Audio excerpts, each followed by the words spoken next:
नाज़रीन, आप देख रहे हैं प्रोग्राम कामयाबी के गुर इमरान यूसुफ के साथ। जैसे कि ये बात आपके इल्म में है कि हम अपने प्रोग्राम में बात करते हैं कामयाबी की, कि कामयाब किस तरह से हुआ जा सकता है, और हम आपको पता है कि लेके आते हैं कोई ऐसी शख्सियत जो कि अपनी ज़िंदगी में या तो कामयाब हुआ है, या फिर वो हमें ऐसे राज बताएंगे कामयाबी के, या ऐसी बात हमें सिर्फ बताएंगे कि जिसके ज़रिए हम जान सकेंगे कि ज़िंदगी में अगर हमने कामयाब होना है, अगर हमने अपनी लाइफ को अच्छा गुजारना है, अगर हमने ऐसी डायरेक्शन, ऐसी सिर्फ की तरफ जाना है कि जो कामयाबी की तरफ गामजन हो, तो वो उसके क्या तरीक़ेकार है, उसका क्या ऐसा हमें ज़िंदगी में अडॉप्ट करने चाहिए वो चीज़ें कि जिसके ज़रिए हम कामयाबी की तरफ जा सकते हैं। हमारे आज के मेहमान किसी ताल्लुक़ के मोहताज नहीं है।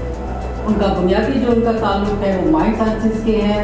वो बुनियादी तौर पर माइंड साइंसेस के डॉक्टर हैं, PhD हैं, एक्सपर्ट हैं।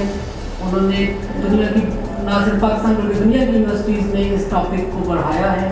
उनके बेशुमार शागिर्द जो शागिर्द अपनी ज़िंदगी में कामयाब तरीके से अपनी लाइफ गुजार रहे हैं। लाइफ कोच हैं, काउंसलर हैं, लाइफ ज़िंदगी को बेहतर गुजारने के लिए हमारे उनसे अच्छा हमें कोई नहीं मिल सकता। तो हम बात करेंगे अपने मेहमान से, जनाब राव मोहम्मद असलम खान साहब जी। अस्सलाम वालेकुम sir. Thank you very much ji Imran Yusuf. आज तो थैंक यू वेरी मच, आप तशरीफ़ लाए, हमें बहुत अच्छा लगा और बहुत शुक्रिया आपके कीमती वक्त का। थैंक यू जी। आज बड़ा मज़ा आएगा जी इंशाल्लाह आपसे बात करके, क्योंकि आज एक ऐसा मौजू है जो कि मेरी ज़िंदगी का सबसे बड़ा मौजू रहा है लाइफ के अंदर, जैसे आपने तारुफ में बताया। सर हमें और हमारे नाज़रीन को ये बताइएगा सबसे पहले जो नहीं जानते हैं कि माइंड साइंसेस है क्या, ये होता क्या है? अच्छा, इसकी रिचर्ड बैंडलर ने एक बड़ी खूबसूरत तारीफ़ की है। इसको NLP कहा जाता है, न्यूरो लिंग्विस्टिक प्रोग्रामिंग, कि इंसान बुनियादी तौर पे 3 चीज़ों के साथ वाबस्ता है।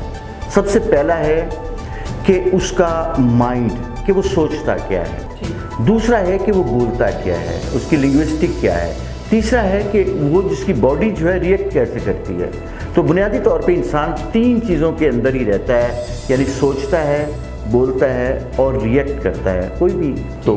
तो माइंड साइंसेस इन तीनों पे काम करती है, क्योंकि बुनियादी तौर पे अगर देखा जाए तो हमें आज तक किसी ने ये नहीं बताया कि हमने सोचना क्या है। अच्छा, हमने उसके बाद हमने बोलना क्या है, और उसके बाद हमने रिएक्ट कैसे करना है। हम बुनियादी तौर पे जैसे हमारा दिल करता है हम रिएक्ट करते हैं, हमें ये किसी ने सिखाया नहीं। तो माइंड साइंसेस के ज़रिए हम ये सीखते हैं कि हमने ये तीनों काम करने कैसे हैं। और रिचर्ड बैंडलर ने इस पे काम किया, होजा सिल्वा ने इस पे काम किया, ऐसे स्टीफन ग्रेफन ने इस पे बड़ा काम किया।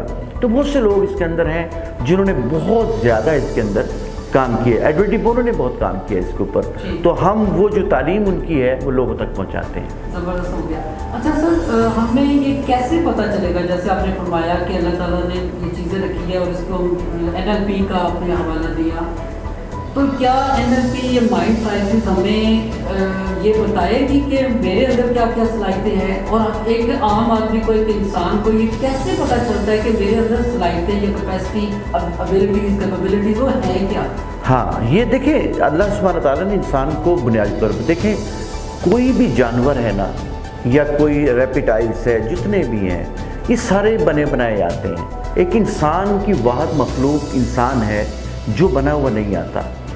सिर्फ होता क्या है कि हमने इसको आहिस्ता आहिस्ता आहिस्ता, यानी माँ के पेट से लेके और कब्र के पेट तक इसको पढ़ाते लिखाते हुए यहाँ तक पहुँचाना है। सबसे पहली बात तो ये है कि क्या जो मेरे अंदर सलाहियतें अल्लाह सुब्हानहू तआला ने रखी हुई हैं, इंसान का काम भी यही है कि जो सलाहियतें मेरे अंदर मौजूद हैं, जो मेरे अंदर एबिलिटीज़ हैं, उसको मैंने कैपेबिलिटीज़ में चेंज करना है। सिर्फ इंसान का काम इतना है। और इसके लिए दूसरी है कि इसके लिए बहुत सी किताबें लिखी जा चुकी हैं। मैं कुछ किताबों का नाम भी आपको बता दूंगा जब लोग आपसे सवाल करेंगे तो, कि वो कौन सी किताबें हैं जिससे मुझे पता चलेगा।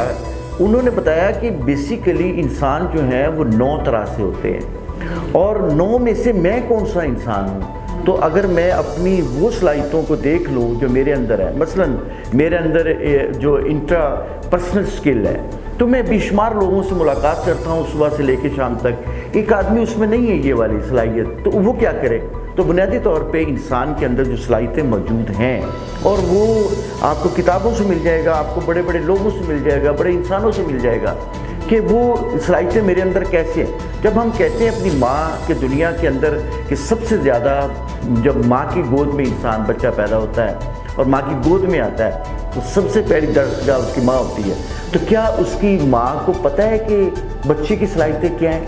نہیں۔ اچھا، اس کے اوپر کچھ کام ہوا ہے، ایک شخص ہیں بہت بڑے، شیو کھیڑا صاحب، انہوں نے اس کے اوپر کام کیا ہے۔ انہوں نے کہا کہ انسان بنیادی طور پہ 3 طرح سے ہوتے ہیں۔ ایک طرح کے وہ لوگ ہوتے ہیں آئی مائنڈڈ ہوتے ہیں، جو آنکھوں سے دیکھتے ہیں انسانوں کو۔ دوسرا ایئر مائنڈڈ ہوتے ہیں، جو کانوں سے دیکھتے ہیں، آڈیٹری ہوتے ہیں۔ اور تیسرے لوگ ہوتے ہیں جو کہ موٹر مائنڈڈ ہوتے ہیں، جنہیں کینیستھیٹک کہتے ہیں۔ تو یہ 3 قسم کے ہوتے ہیں اور 3 طرح کی صلاحیتیں انسانوں کے اندر موجود ہوتی ہیں۔ تو یہ پہچاننا ماں کا کام ہے، استاد کا کام ہے، اور ایک مینٹور کا کام ہے کہ وہ کس طرح سے آپ کے اندر کی صلاحیتوں کو باہر نکالیں۔ ناظرین، اس حوالے سے آپ کو بتاتا چلے، جیسے راؤ صاحب نے ابھی بات کی کہ کتابوں کی، تو آپ کے ذہن میں کہ کوئی بھی کسی قسم کا سوال آتا ہے تو نیچے آپ کمنٹس میں ضرور سوال کیجیے۔ آپ کو آپ کے سوال کا جواب جو ہے وہ کمنٹس کی صورت میں ملے گا، راؤ صاحب جو ہے وہ دیں گے، اور آپ دیکھتے رہیے گا ہمارے یوٹیوب چینل اور کامیابی کے گروپ ہمارا پروگرام، اور اس کے ساتھ ساتھ سٹی 40 نیوز پہ آپ ہمارا پروگرام دیکھیے گا۔ آپ ہمارا پروگرام دیکھتے رہیے کامیابی کے گول عمران یوسف کے ساتھ سٹی نیوز پہ، اور کوئی بھی سوال ہو تو آپ کر سکتے ہیں۔ راؤ صاحب سے ہم اور جاننے کی کوشش کریں گے، جیسے کہ آپ نے فرمایا کہ جو صلاحیتیں ہوتی ہیں مختلف قسم کے آپ نے ہمیں دیا کہ ڈفرینٹ مائنڈز ہوتے ہیں 3 طرح کے۔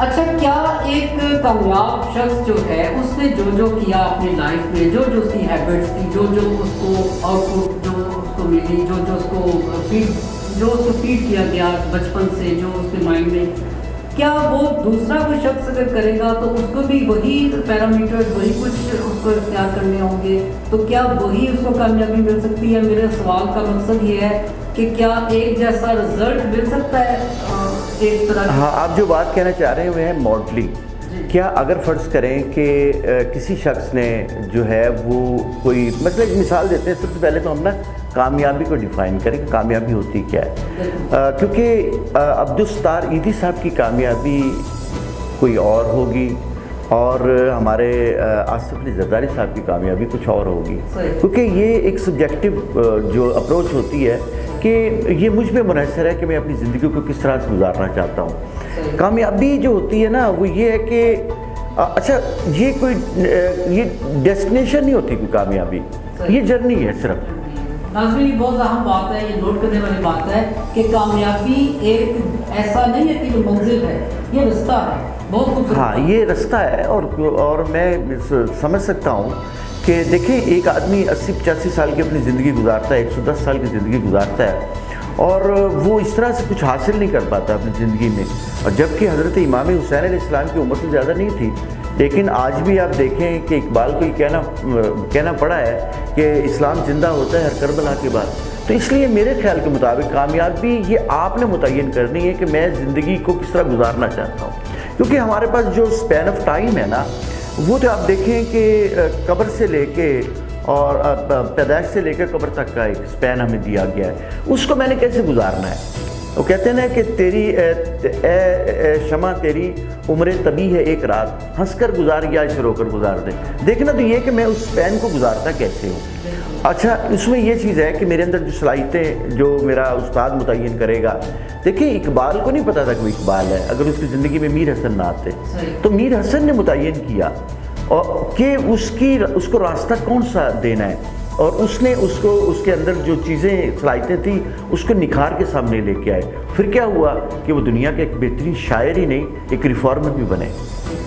اچھا راؤ صاحب، ہمارے بہت سے جو ہے نوجوان نسل بھی آپ کو سن رہے ہیں، اس کے لیے بھی ہم پیغام لیں گے۔ ہمارے جو پیرنٹس ہیں آج کے دور کے پیرنٹس کو یہ بہت سے مسائل کا سامنا کرنا پڑتا ہے۔ نمبر 1 کہ بچے کی ڈائریکشن چوز کرنا کہ کون سا رستہ اختیار کیا جائے۔ ہم پیرنٹس کو یہ پتہ ہی نہیں چلتا کہ میرے بچے میں کیا صلاحیت ہے۔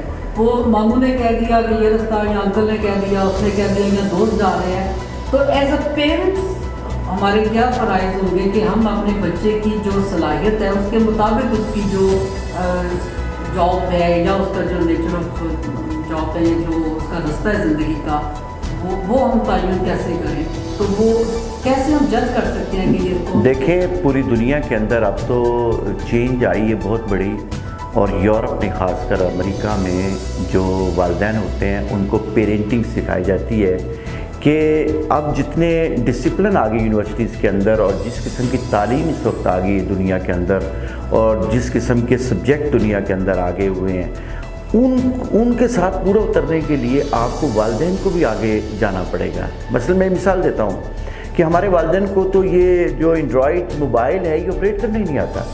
अच्छा, बच्चे के पास एंड्रॉयड मोबाइल है और बेशुमार किस्म की इन्फॉर्मेशन उसके पास आ रही है।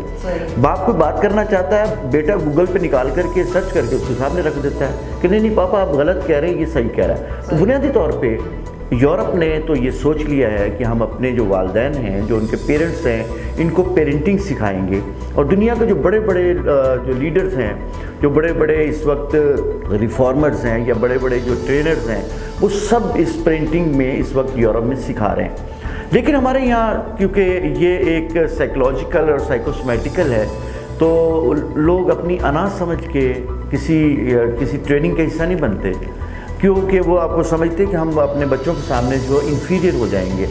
तो मेरा ख्याल है कि हमें अभी उनको सिखाना चाहिए। दूसरी कि बच्चे के अंदर जो सलाहियत होती है उसको नहीं पता, बाप को या वालदा को नहीं पता। मैं सीधी बात आपसे करता हूँ, क्योंकि ये जो बातें हम कर रहे हैं, जो साइकोलॉजिकल, जो साइकोसोमैटिकल, ये इनको वालिदैन को तो पता ही नहीं बेचारों को। हमारे यहाँ एक बहुत बड़ा प्रॉब्लम आया है। मुझे वासिफ अली वासिफ की लाइन बड़ी अच्छी लगती है। वो कहते हैं कि आप बच्चों को जदीद तालीम दें लेकिन साथ इस्लाम सिखाएं। उससे क्या होगा कि बच्चे बर्बाद नहीं होंगे। हमारे यहाँ सारे का सारा काम जो है वो रोटी पे है, सिर्फ वो जॉब उसको किसी तरह से मिल जाए और सरकारी मिल जाए जहाँ उसको काम ना करना पड़े। कि ये जो सलाहियत है इसके लिए हमें किसी साइकेट्रिस्ट के पास जाना पड़ेगा, किसी साइकोलॉजिस्ट के पास जाना पड़ेगा, किसी साइकोपैथोलॉजिस्ट के पास जाना पड़ेगा कि ये जो मेरा बच्चा है इसमें कौन सी सलाहियत है, ज़रा मुझे बताएं। तो आप हमें ज़रूर किसी न किसी शख्स को कंसल्ट करना चाहिए। हम भी ये काम करते हैं, हमारे पास बहुत से लोग आते हैं, उसमें मेरे घर पे आते हैं, मुझसे पूछते हैं कि ये मेरे बच्चे 3 हैं। कराची की खातून है, उसके 4 बच्चे हैं, तो उसने मुझे अपना कंसल्टेंट मुकर्रर किया है कि मेरे 4 बच्चों में सलाहियत बताओ कौन कौन सी है। यकीन कीजिएगा कि मैंने उनको डायरेक्शन दी और कमाल की बच्चे जो हैं वो इस वक्त, एक बच्ची जो है वो डॉक्टर बन रही है, एक बच्चा उसका जो इंजीनियर बन रहा है, एक जो है वो कंप्यूटर में चला गया है, और एक छोटी बच्ची अभी 10th में है। तो उनकी जो लाइफ है वो एक्सप्रेस हो गई है। और ये हमें किसी न किसी साइको एनालिसिस करने वाले शख्स के पास एनालाइज करें बच्चों को कि उनके अंदर सलाहियत है क्या क्या। बहुत खूबसूरत बातें हो रही हैं जी, और यकीनी तौर पर नाज़रीन आपने बहुत कुछ सीखा होगा और बहुत सी नई चीज़ें आपको मिली होंगी। मैं इसी वाले से सवाल एक आपसे करना चाह रहा हूँ। जी जी। जो रास्ते का तयन के हवाले से बात हुई और आपने फरमाया कि हम जॉब के लिए काम करते हैं, जॉब के लिए स्टडी करते हैं। मेरा एक सवाल है कि जो साइंस के सब्जेक्ट्स हैं या उसी को आजकल प्रेफर दिया जाता है, जो सोशल साइंसेज हैं या जो लिटरेचर है, जो फ़लसफ़ा है, जो लॉजिक है, उसको बिल्कुल जो है ना पीछे कर दिया जाता है। हमारे पास वक्त की किल्लत है। मुख्तरम ये बताइएगा कि क्या आज के दौर में भी उस तमाम उलूम की उसी तरह से ज़रूरत है? हाँ, देखिए, जैसे मैंने कहा कि आपको एक अच्छा शायर भी चाहिए। देखिए, आप जब इसकी फार्मूलेशन करते हैं ना, अपनी सोसाइटी की फार्मूलेशन करते हैं, तो उसमें एक शायर भी चाहिए, एक अदीब भी चाहिए, एक आपको बिजनेसमैन भी चाहिए, आपको आर्किटेक्ट भी चाहिए, सब लोग चाहिए, डॉक्टर भी चाहिए, आपको इंजीनियर चाहिए। तो क्या हमने शायर पैदा किए हैं? नहीं, शायर नहीं पैदा हो रहे। मैं आपको बताता हूँ। अच्छा, शायर क्या करता है? वो आपको वो सोचने का कहता है जो आप सोच ही नहीं सकते कभी। आप कभी अल्लामा इकबाल की, मैं बहुत सी शायरी पढ़ता हूँ। मैं इकबाल का एक बड़ा खूबसूरत शेर है, एक शेर है बहुत प्यारा, मुझे बहुत अच्छा लगता है कि बेज़ौक़ नहीं गर्च फितरत कि उसने हर चीज़ को पैदा कर दिया, कायनात के ऊपर आपको हर चीज़ मिलेगी, बेज़ौक नहीं, गर्च फितरत, जो उससे ना हो सका वो तू कर। देखो इंसान को कितनी बड़ी वो आपको मोटिवेशन दे रहे हैं, इंस्पिरेशन दे रहे हैं कि इंसान को कुछ ना कुछ करना है जो इस कायनात के ऊपर आके। तो मेरे ख्याल के मुताबिक जो है वो शायर भी होना चाहिए, अदीब भी होना चाहिए, फलसफी। अब मैं आपको अजीब सी बात बताऊँ आपको कि पाकिस्तान की 103 यूनिवर्सिटियाँ काम कर रही हैं और 103 यूनिवर्सिटी में से सिर्फ 2 यूनिवर्सिटियाँ ऐसी जिसमें फ़लसफ़ा पढ़ाया जा रहा है, बाकी एब्सोल्यूट हो चुका है, कहीं पे भी नहीं है। क्यों? अच्छा, कोई ऐसा है आपका कोई यूनिवर्सिटी जिसमें MBA नहीं करवाया जाता? सब करवाती है। तो इससे मुराद है कि इंसान बिजनेस की तरफ जा रहा है और वो सिर्फ अपने फ़ायदे में जा रहा है। हमें अपने रुझानात को दुरुस्त करना पड़ेगा। अगर नहीं करेंगे तो मैं आपको हकीकत बताऊं कि एक वक्त के बाद कौमें और मुल्क और ये सब ज़ाया हो जाते हैं अगर हमने इन चीज़ों को अपनी सोसाइटी में नहीं रखेंगे। तो असल में ये जितने लोग भी हैं ये सारे ही होने चाहिए। आखिर में सिर्फ 2 जुमले जो है ना हमारी यूथ के लिए, उनको कोई पैगाम आप देना चाहें तो यूथ आपको सुन रही है उसको उनको क्या पैगाम देंगे? बस मैं यही कहूँगा कि अपनी ज़िंदगी का कोई रुख मुतय्यन करें, अपनी ज़िंदगी का मकसद मुतय्यन करें, कोई आउटकम आपकी ज़िंदगी का हो। मैं एक छोटी सी मिसाल आपको देता हूँ कि मेरी अहद में एक शख्स आया, उसका नाम अब्दुस्तारीदी था और अब्दुस्तारीदी ने हमें ये बता दिया कि ज़िंदगी क्या होती है। और लास्ट पे मैंने देखा कि सदर पाकिस्तान और आपकी तीनों अफवाज के जो सरबराहान थे वो उसको सलूट कर रहे थे। और सबसे आखिरी बात जो उनकी ज़िंदगी की मैंने देखी वो ये थी कि जब सुबह उठे और मैंने जब देखा अखबारों में और मीडिया पे और पता चला कि उन्होंने तो अपनी आंखें भी वदियत कर दी। तो बुनियादी तौर पे ज़िंदगी का एक एक लम्हा इंसानों के लिए होना चाहिए। मैंने ये बात बानो आपा से एक दफ़ा पता किया कि क्या ज़िंदगी गुजारने का खूबसूरत तरीका हमें बताएं, फार्मूला दें। तो ऐसा खूबसूरत फार्मूला उन्होंने दिया। उन्होंने कहा कि अल्लाह ताला इंसान को सुबह रोज़ाना 24 घंटे देते हैं, तो आप उसको 3 हिस्सों में तकसीम कर लें। एक हिस्सा अपने लिए जिसमें आप कैलून्स लगाएं, लिबास पहने, नहाए धोएं, सोएं। दूसरा हिस्सा अपनी औलाद के लिए जिसमें उनके लिए रोटी कमाएं, उनके लिए खाने के इंतज़ाम करें। और तीसरा हिस्सा जो है वो अल्लाह की मखलूक के लिए खर्च करें। अब यकीन कीजिए कि इस फार्मूले को इस्तेमाल करके देखें, मरने के बाद ज़िंदा रहेंगे। मरने के बाद जिंदा रहेंगे। क्या खूबसूरत बात। नाज़रीन, ये था आज का प्रोग्राम और हमने बहुत अच्छी बातें सुनी और बहुत कुछ सीखा जनाब राव मोहम्मद असलम खान साहब से। और सर आपका बहुत शुक्रिया। थैंक यू वेरी मच जी, आपने बुलाया और हमें इज्जत दी, बहुत ही अच्छा लगा जी। जी नाज़रीन, आप देखते रहिए सिटी न्यूज़ पे प्रोग्राम कामयाबी के गुल इमरान यूसुफ के साथ। इंशाल्लाह अगली दफ़ा फिर किसी नए मेहमान के साथ हाजिर होंगे। आपका बहुत बहुत शुक्रिया। अल्लाह हाफ़िज़।